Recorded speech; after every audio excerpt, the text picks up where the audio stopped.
Hey folks, how's everyone doing today? My name is Grant. I'm with the Garland County Library. Today we have Eli Vega. He is a highly published and award-winning photographer and author. He's written 2 books on the subject of photography, has taught photography for 30 years, including field workshops in Rocky Mountain National Park, Garden of the Gods, and Osher Lifelong Learning Institute. Today he's going to talk about right brain photography.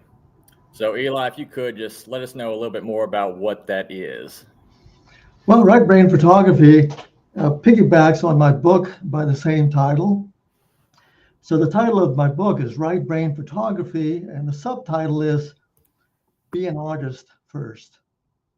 So right brain photography is about seeing with your imagination, and of course being an artist first, and seeing with your imagination.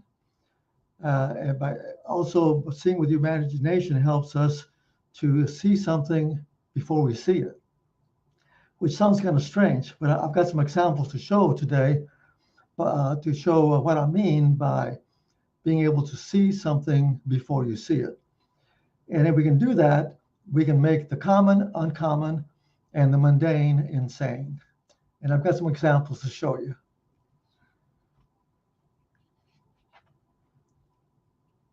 The book started. I published the book in, I think it was 2015, and so I've got already. I'm up to the 4th edition, actually, up to the 4th edition of Right Brain Photography. So yeah, let me know when you're ready, and we'll get started here. So welcome to Right Brain Photography. I've got a lot to share with you, and I just hope that you will realize that we don't have to go to photo editing software to do all this creative work. So I always say that photography is a combination of technical know-how and creative aesthetics. Another way of saying that is the best photography is found where technical know-how and creative aesthetics meet.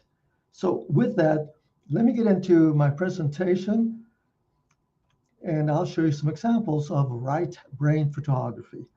Now, my book covers a lot more than the creative images I'm going to show today. In the book, I talk about composition, I talk about photo editing, I talk about surrealism, I talk about impressionism. So today I'm going to extract a small piece from the book, and that piece being the areas of super creative photography.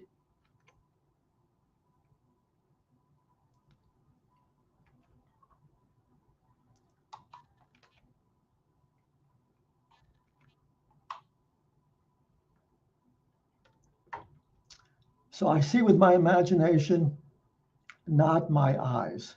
And I have some examples of what I mean by that. So I'm going to show you some before and after images. And by before, I mean the photograph or the scene that the eyes see. You know, there's only one part of photography. Being able to see something is only a small part of photography. What I do is I go beyond seeing what my eyes see to what my imagination sees. So I have a few examples here of before and after, so you can understand what I mean by seeing with your imagination. I have several examples, and the first of each example will be what the eyes see. The second image will be what the imagination saw. And this is the first example. So as you can see, at a quick glance, most of us would think, well, there's nothing much here to photograph. And that's true, unless you apply right brain photography and unless you see with your imagination. So let me show you what I saw with my imagination, and then I will explain.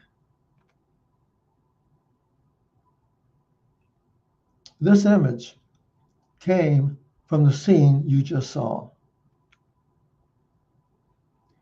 I saw these tiny little white flowers. And at first I thought, well, they're just cute little white flowers. But my right brain said, unless you can make them move. So I did. I made them move through a technique called camera movement. So I put my camera on the tripod.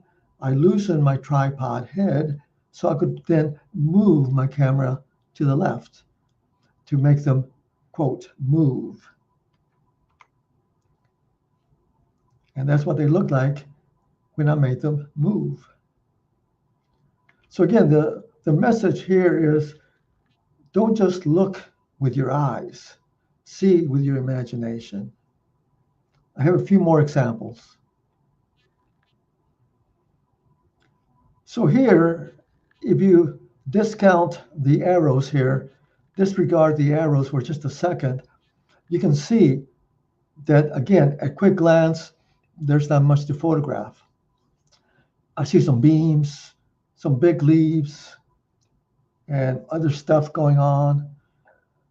So when we see only with our eyes, we tend to keep on walking because most of us, what we're looking for is for something to hit us between the eyes and say, okay, here I am, take a picture of me.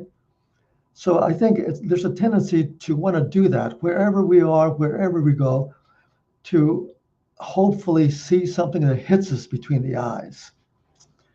So we need to go beyond that, beyond the obvious. So here, what I saw, I don't really see subjects or objects. What I see or what I go for with my photography is color, design, shapes, mood, lines, and so on. So in this case, I majored in art for 3 years in college. So I had an opportunity to learn about color theory.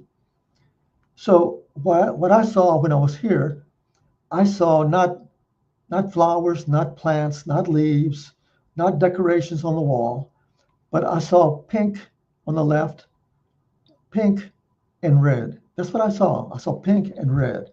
And I thought, ooh, these little pink flowers would look good with a red background. So I moved around to the left, around these big leaves, and got a good angle of the flowers looking up toward the red part of these ladybug designs and decorations. And I got this.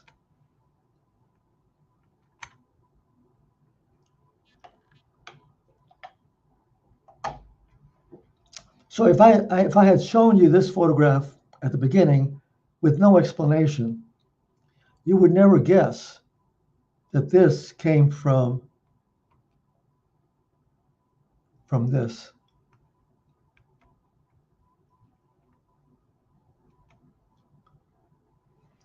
Another example, again, one of those photographs where we would normally usually say, it's okay, but not with the photograph. Unless, again, you apply right brain photography and seeing with your imagination. In this case, I saw something, and this is what I saw.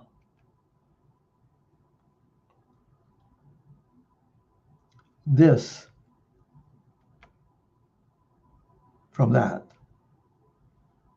So as I was standing there, I was looking at the water. It was partly frozen, but the parts that were not frozen were kind of cracking up a little bit. And I thought, ooh, that is so cool. It looks like a simple abstract. That's all it was, just an abstract of nothing but shades of gray and black. So that's how you can go from common to uncommon, or from mundane to insane.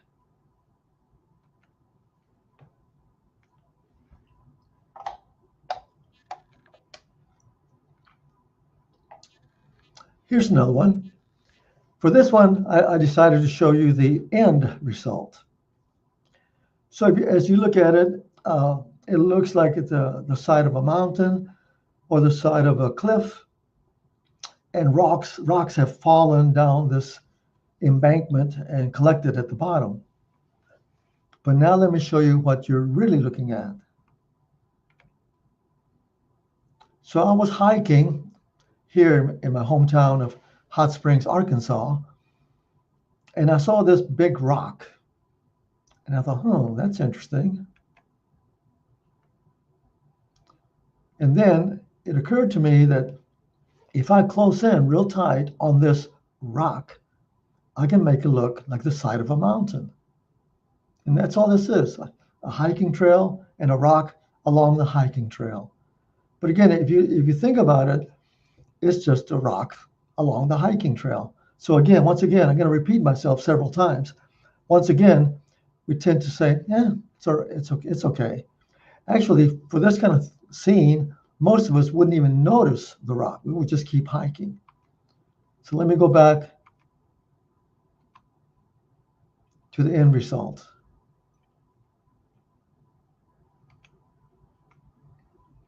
And again, please feel free to email me later after you watch this presentation. One more, or actually two more. So one thing I like to do is take a photograph of reflections and then turn them upside down and show them upside down. And that was the case with this scene here. I was at the Botanical Gardens, and so I saw this reflection. And as you can see, there's some beautiful sort of purplish looking trees up there, a couple of trees up there. They're reflecting down in the water in this pond.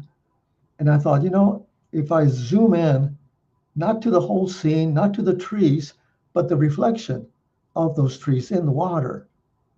And if I use a fast shutter speed, I'll be able to freeze any motion in the water. So I did that.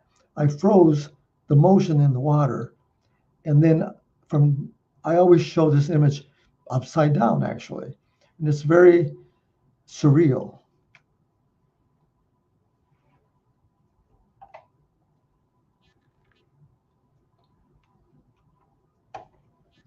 Again, before and after. Again, don't look with your eyes, see with your imagination. I was early one morning in northern Arkansas. It's called the Ozarks, up in northern Arkansas, the Ozarks. And it was a beautiful morning, and I saw the sun coming up. And I just had to stop, pull over, and walk up the hill, this hill, to get a better view of the sun coming up. And I saw this, and I thought, oh, wow. There's fog in the valley, the sun coming up. I took the photograph, and instantly I thought, ooh, I like it, but it doesn't translate what I feel. And I was feeling very peaceful, very tranquil. So it occurred to me, and this all happened within seconds. It occurred to me that I wanted to change what's called a white balance from daylight to fluorescent. Yes, fluorescent. If you know anything about white balance, fluorescent is, well, by most people, only used when you take a photograph indoors when the room is lit by fluorescent lighting. So my right brain said, hey, try something new. Why not? So the next image is the same image, but taken with fluorescent white balance. Notice the difference.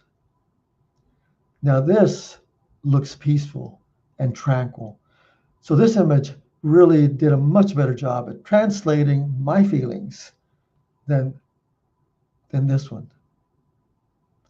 So again, it's a matter of thinking outside the box and not being held captive, if you will, to all the standard rules about photography or the do's and don'ts about photography.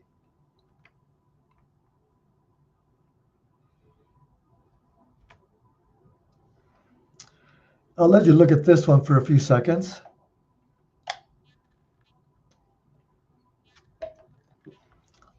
I teach a lot of classes via Zoom.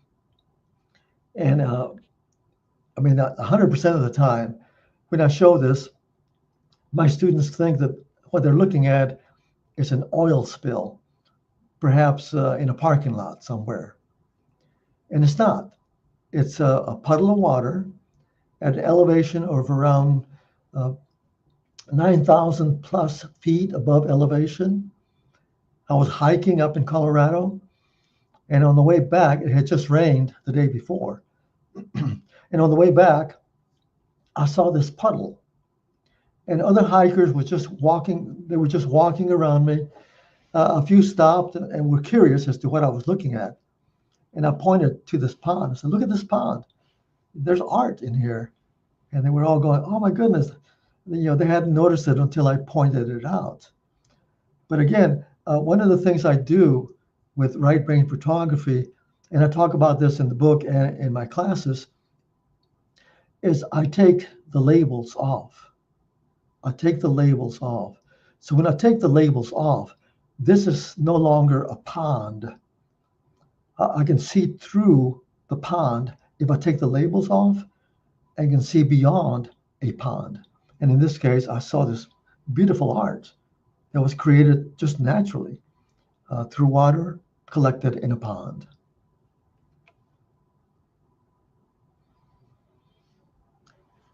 This one, there's something in photography, in case you don't know too much about photography, called underexposure.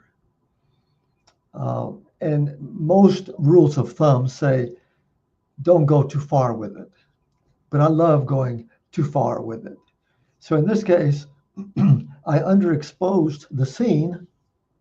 Well, first of all, the scene itself was simply a duck in the water. So for this scene, I saw the trees reflected in the water. And I thought, ooh, if I can underexpose it, it's going to freeze the movement in the water. And as you can see, it did. So all I could see was the trees and the reflections. And then I saw a duck over to my right.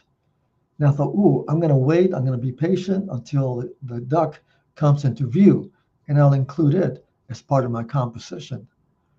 So as soon as the duck came into view, I started shooting. And as you can see, this is a minus 2 1/3 stops. Now, what that means in non-photography terms is that I underexposed or darkened this image 233% more than my camera told me I needed for this particular shot. So yeah, I talk back to my camera. That's the way I like to describe it. I talk back to my camera and I said, no, I don't care what you think. Yeah, you're telling me that I should not go that far with it, and I did. And if you were to look at the histogram of this photograph, for those of you who know about histograms in photography, the histogram in this photograph, if I looked at it, the histogram would have told me, well, they would have said, dude, you're way off. You're way off.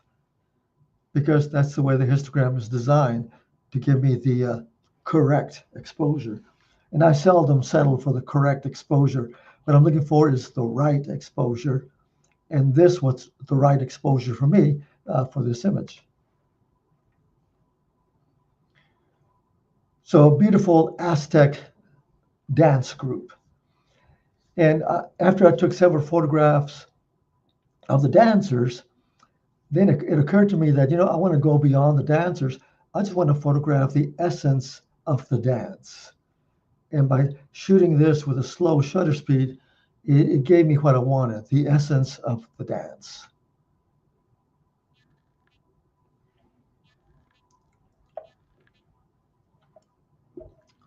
Now, this looks like autumn leaves floating on a pond, but they are actually on the hood of a black Porsche.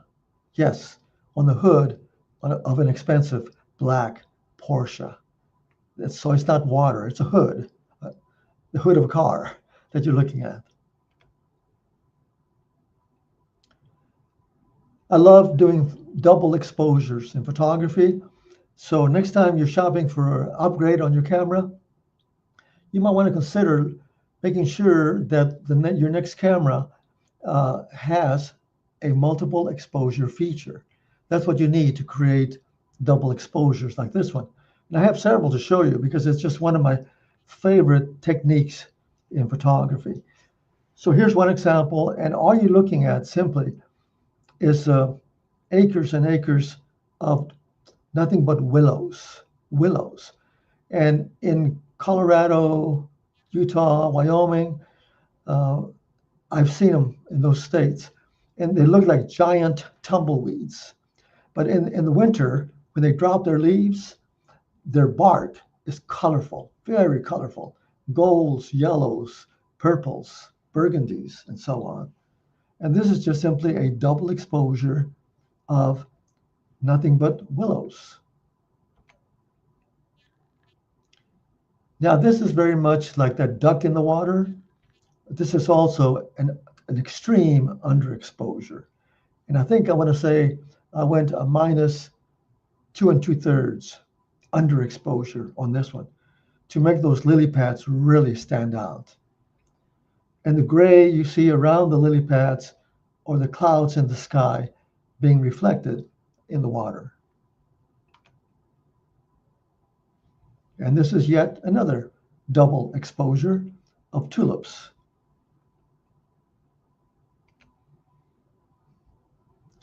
For something like this, you need to work fast, really, really fast, because things change quickly. In fact, a few seconds after I got this shot, the Z just disappeared. And the clouds in the sky that night simply formed a Z. And I titled this image Zorro Moon. But you have to act very, very fast. This is a technique called painting with light. It's been around for a long time, this technique. So what I do is I put my camera on a feature called bulb, B-U-L-B, bulb. And that allows me to click the shutter, and I have a cable release on my camera, attached to my camera. So I just click my cable release, I lock it, let it dangle, and then with a flashlight, a special flashlight that I use those off-road emergency lights that are very big, and I simply paint. I just paint around the image. And this was a 3-minute exposure. So try that someday. Try painting with light. I think I have one more example later, but it's a lot of fun. It's very creative, and it's fairly easy to do once you learn how to do it. And yep, this is another double exposure. This time I photographed 2 ghosts, 2 men talking to each other, but actually it was the same guy, the same model, if you will. His name is James. So I asked James, hey, sit over here on the right and pretend that you're listening to someone talk to you. You're listening. So that's James on the right. So if you can imagine, there's nothing here except the table and James on the right. And I said, okay, pretend that you're listening to somebody. So he did. I took his picture. Then I asked James to move to the other side and told him, now pretend that you're talking to someone and you're trying to point out something, to maybe teach a lesson or trying to make a point or something. So that's James on the left trying to make a point. And the combination is this fun image of James talking to James. I call this spirit self-talk. And this is not a double exposure, but I like to create ghosts sometimes. So they're imaginary ghosts. They're done in the camera. And you need a very slow shutter speed for this. We're talking 1/5 of a second, 1/13 of a second, depending on what's going on. And so I had a model here, a friend of mine, and I asked her to dress in white, everything white, a red dress, a white dress, a white hat, white shoes, because I was going to turn her into a ghost. So I did a series of these ghosts with her. I must have done like 8 or 10. So this is one of my favorites, of this ghost walking up the steps toward the hotel. You need a tripod for that. Now for this one, in my book, I talk about how to create impressionism through photography. And this is just one technique to create impressionism. If you notice closely, this image gives you a sense of motion. Things are blurred. The trees are blurred, especially toward the middle and to the top. And I created this impressionistic looking image by simply setting my camera to a slow shutter speed, and I want to say it was 1/13 of a second. And during that 1/13 of a second, I simply moved forward. I went click, move, click, move. So you need to be quick. And almost at the time that you click your shutter button, you start moving slowly until the 1/13 of a second is over.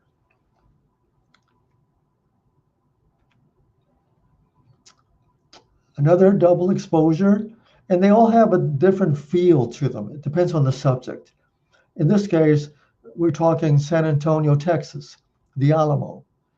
And it occurred to me that what would it look like if the heroes of the Alamo came back from the dead and started walking through the Alamo? What would that look like? And this is what it would look like. I photographed, there was what would you call it? An obelisk with some relief sculptures around this obelisk of the heroes of the Alamo. So I took a picture of the characters, the heroes of the Alamo, Davy Crockett and the other guys, Travis. And then I came back and photographed the Alamo. And I just superimposed them in camera with the multiple exposure feature. So again, you get different results depending on the subject. But try that sometime. Again, seeing with your imagination. I was walking along this trail. I saw the mural to my left. Somebody had painted a beautiful, beautiful mural of a wolf on the wall. And it had rained the day before. And I saw the puddle on the other side of the trail, of the hiking trail. And I thought to myself, if I jump over that puddle and get real low, I might be able to pick up a reflection of that wolf in the water. And as you can tell, I did. And there's nothing creative per se done with this image other than thinking creatively, other than thinking like an artist. And for this image, I had to think very, very fast.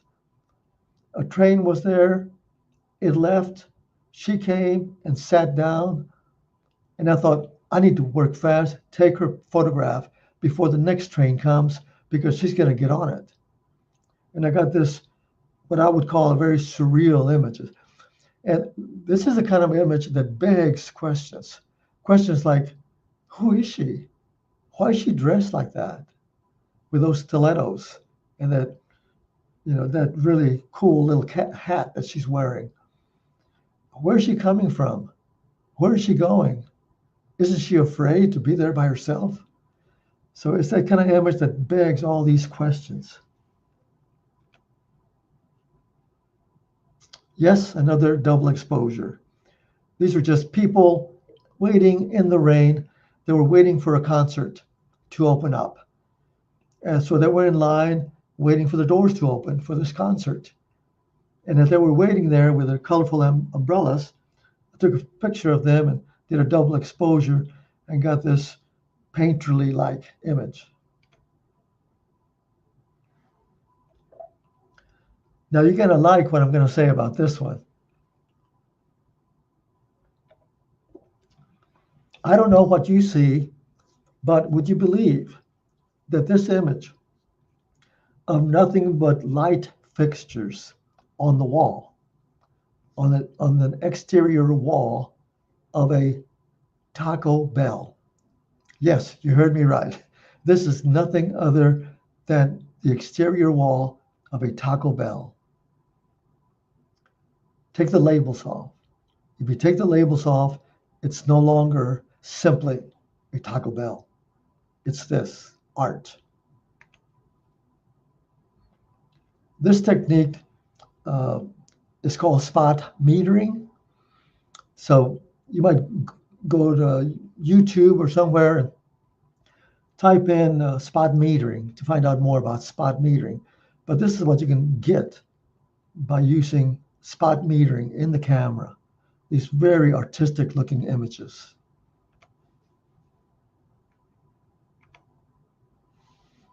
A little before and after. This is a nice image of a flower, and I use a 32-inch diffuser that I place behind the flower to make it look like a studio shot. So I like this one. But I also thought, okay, even though I like it, let me see what it would look like as a double exposure. So they both look good for different reasons.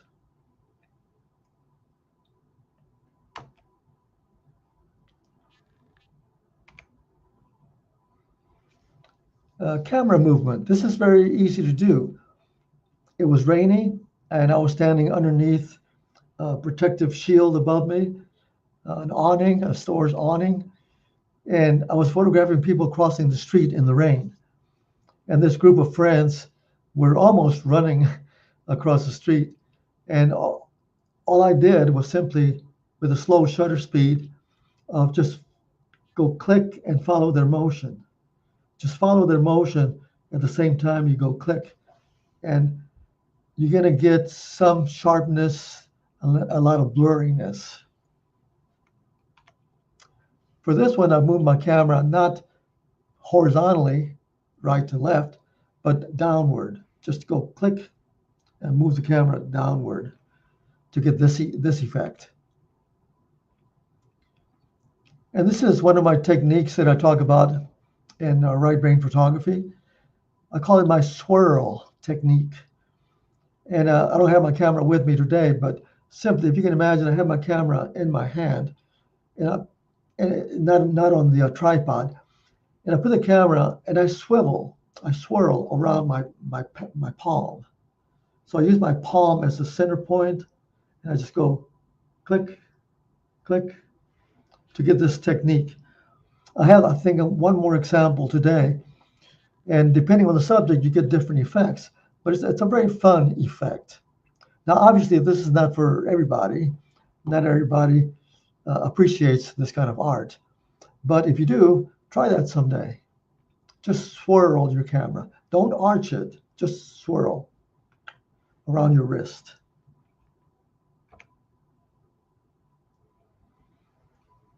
Now, for this one, I was with a photographer friend of mine, and I saw this, and his name is Joe. I said, Joe, I want to come back later this evening after the sun sets because I've got an idea. And he said, what are you thinking about? And I told him. But before I tell you what I told Joe, let me show you the effects we got. He was standing right next to me, and I was coaching him, telling him what to do and everything. So we got pretty much the same photograph. So the next one is several hours later, after the sun set. We came back, and I did some painting with light. Painting with light. Do you see those white areas here? They look like salt. What I did was I painted around those white areas after the sun went down, and I got this. Very interesting. Again, it begs a lot of questions like, wow, why are these plants lit up like that? Again, daylight versus after sunset, painting with light. So I encourage you to go out and experiment with this. It's just experimentation. This is my, I call it zoom and stop technique. So this is a student of mine who was in a band in Colorado. He played the bass guitar. So I asked him if I could photograph his bass guitar. So we propped it up. I put a large piece of non-reflective black material, like flannel, and we placed it behind this bass guitar. And we were shooting in his basement. And his basement had fluorescent lighting. So I had to adjust my white balance to correct for that fluorescent lighting, and then set up my camera on the tripod and set it for, I believe it was 15 seconds. And during those 15 seconds, I went click, let it sit there for a while, for a few seconds, then zoom in a little bit, wait for a few seconds, and then zoom in a little bit more until the 15 seconds were up to get this kind of effect. And here's another of my swirl techniques, which I talked about earlier. Yeah, you get a different effect. You get this little tunnel effect with a swirl technique.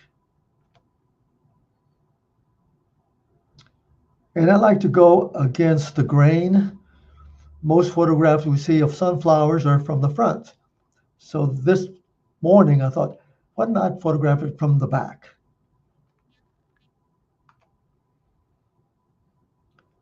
And this is a combination of swirl and a double exposure.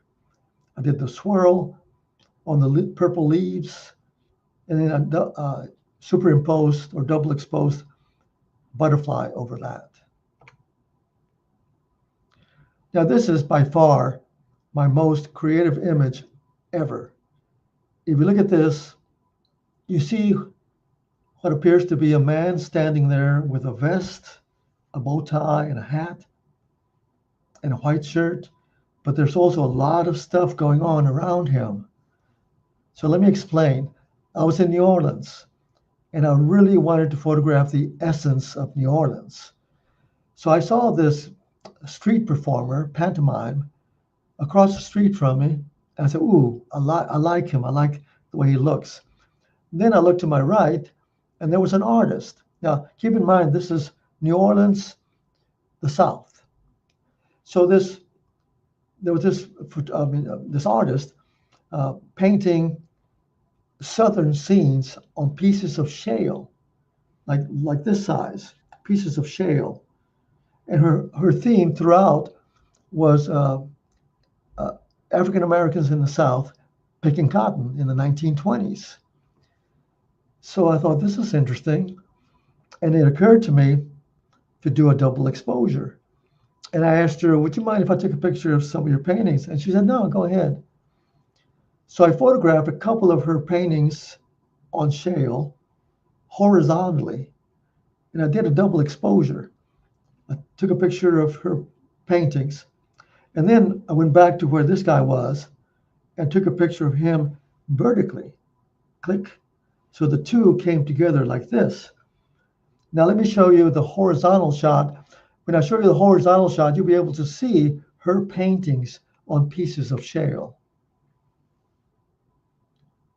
So if you look closely, you can see people picking cotton in the South in the 1920s.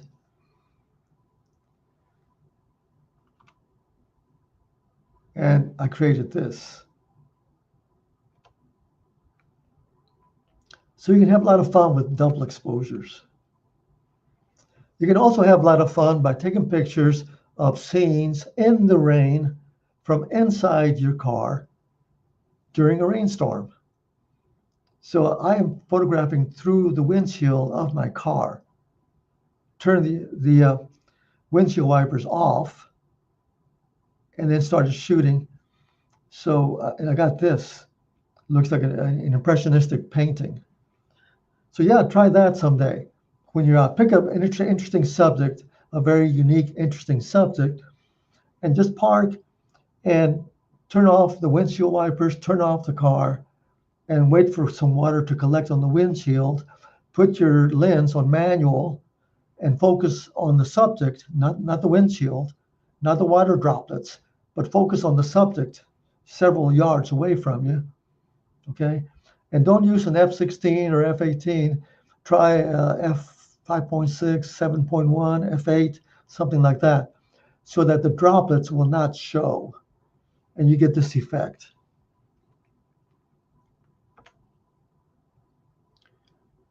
And this is my last painting with light. This is Canyonlands near Moab, Utah. Most photographs that you see of Mesa Arch, this is Mesa Arch you're looking at, and the background and Canyonlands. And most photographs you see when you go online, just Google Mesa Arch, and 99.9% of the photographs were taken early in the morning. And one year I decided, why not take it after the sun sets? So this is at twilight. And I painted the underneath part of this arch with a flashlight.